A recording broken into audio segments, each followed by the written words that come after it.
Dad was an international man. He had to have that red. But we always said the John Deeres was so you could hide them in a ditch with the trees, you know. What was the biggest technological change that impacted farmers in your life?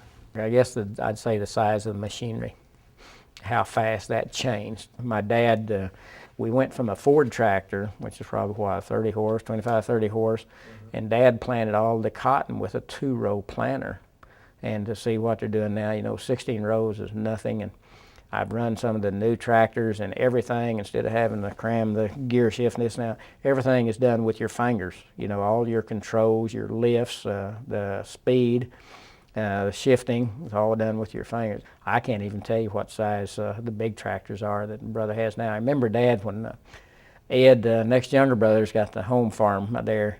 I asked Dad if he'd run that new tractor, and I think that was like a 1006. Anyhow, I asked Dad if he'd run it. He was getting up in age, and he says, no, and that's not the last verse. He said, when the ground shakes underneath of you, I'm not going to drive that thing. But now that's a small tractor compared to what we see today. Yeah. But he thought that thing was a monster.